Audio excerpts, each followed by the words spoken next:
હરજીભાઈ બાદશાહ જેવી વ્યક્તિ બેઠી છે. બધા કોના કોના નામ લો સાહેબ, બધાનું હાર્દિક સ્વાગત કરું. પણ અમારા કલાકારવાદ બાદશાહભાઈ એટલા છે કે અમે બધા એક એક ભજન જો હમાય ગાઈ લઈને એક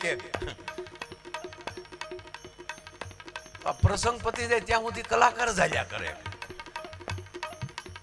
હમણાં એક આચાર્યની પાસે છોકરાના વાલી આવ્યા અને અત્યારની પરિસ્થિતિ એવી છે સાહેબ, ફરિયાદ સિવાય બીજું કઈ છે જ નહીં કોઈ પાસે. કાંઈક ને કાંઈક કોઈકને હાવ તમે આમ રેડી ગાતા હો તો હું કે તમે ગાયું ખરું પણ ઓલો તાલ બરાબર ન થો. એ તો અહીંયા આવો તો ખબર પડે, કાનની બુટી લાલ થઈ જાય બધા.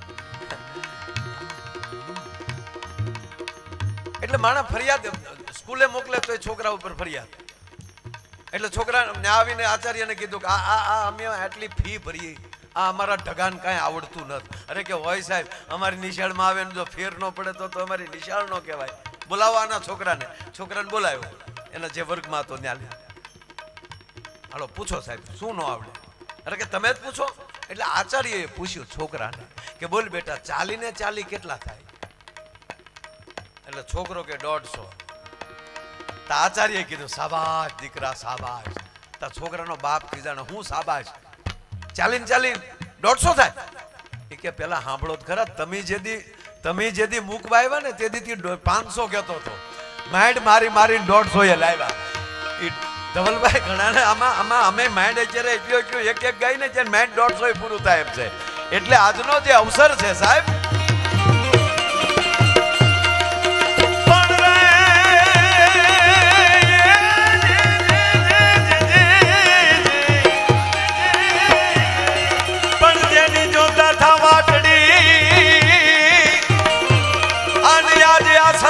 અમને આયા હમા મળ્યા એ પછી ઉગડ્યા અહીંયા ના હાથ રે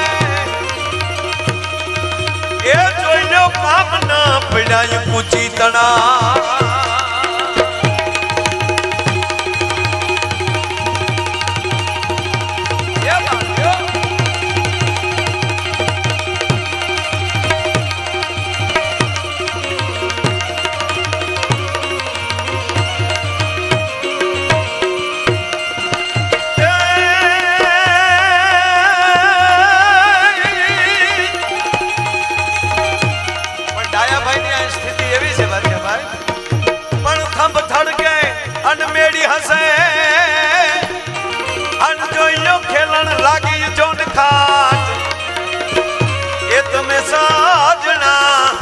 ભલે ને આવ્યા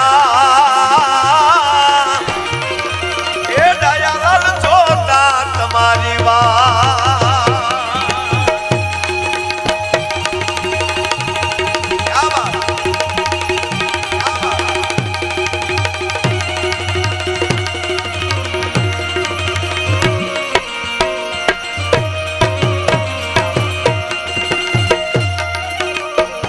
કમલેશભાઈ તમે કેટલા વર્ષ પૂરા કર્યા? અમારા કમલેશભાઈ લગ્ન જીવનના 25 વર્ષ પૂરા કર્યા. બોલો એને તાળીઓથી વધાવો. હમણાં સાહેબ આપણે સરસ જે યાત્રા ચાલી ને સરદાર યાત્રા આપણે, એમાં રાજપીપળા મારો કાર્યક્રમ હતો. એટલે ત્યાંના જે આપણા મેન અધિકારી, નામ નથી લેવું, મેન અધિકારી મને કે માયાભાઈ પછી હું દોડાદોડમાં હશે ઘડીક સર્કિટ હાઉસ તમને, એ પાછા એવા અધિકારી છે સાહેબ. પધારો પધારો ભરતભાઈ પધારો. વાહ ક્યા વાત.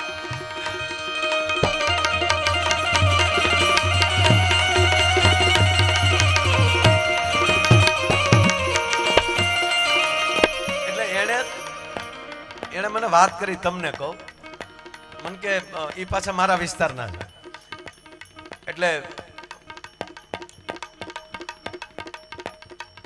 ત્યાં તોકતે વાવાઝોડું મારે આવ્યું ને એનું એ સાહેબે યાદી કરી. એટલે સાહેબ કે મને કે મારા હાળાનો ફોન આવ્યો.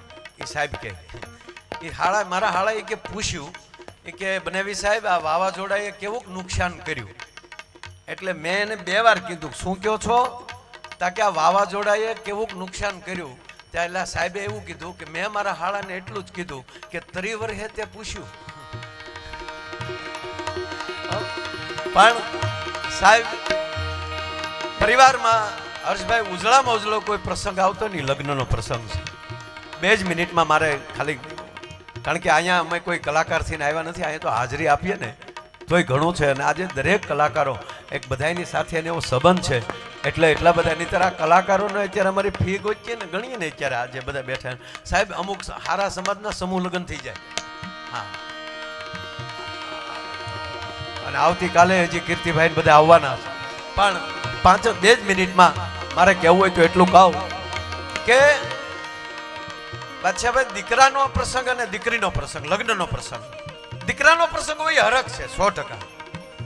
અહીંયા જે દીકરો પરણવા આવ્યો છે એ દીકરાના માને એટલો હરખ હશે કે મારો દીકરો પરણે છે, અને પ્રસંગ પતશે એટલે એનો હાથ બેહી જાય, વરની માનો હાથ બેહી જાય, એ આવજો હસવાળાનો હસવાળા, હું કે હરખ છે.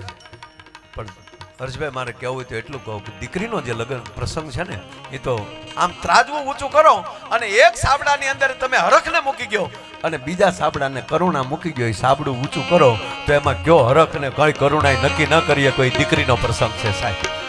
અને મારે આજે વાત એ કરવી, ભાઈ જે યાદી કરી એટલે હર્ષભાઈ કાલે સાહેબને મળ્યા એટલે સાહેબે માતુશ્રીને યાદ કર્યા, જે વડનગરનો કાર્યક્રમ એટલે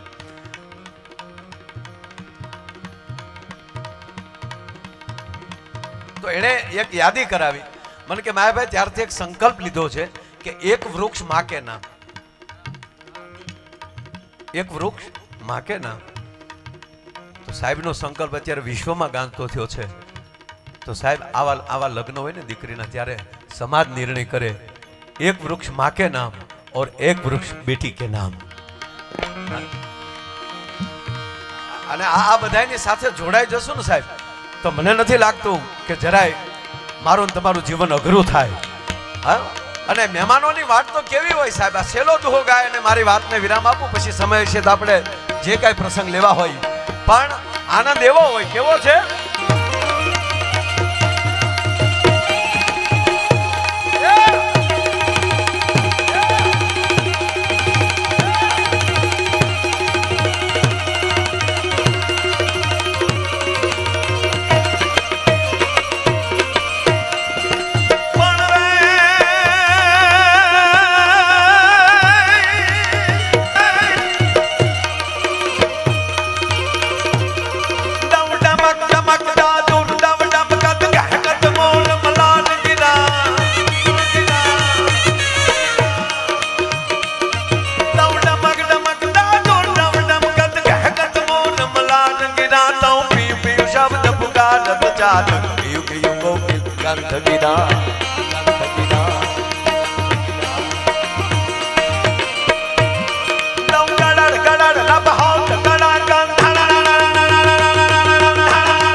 તમામ મહેમાનોનું સ્વાગત અસ્તુ. જય શ્રી રામ.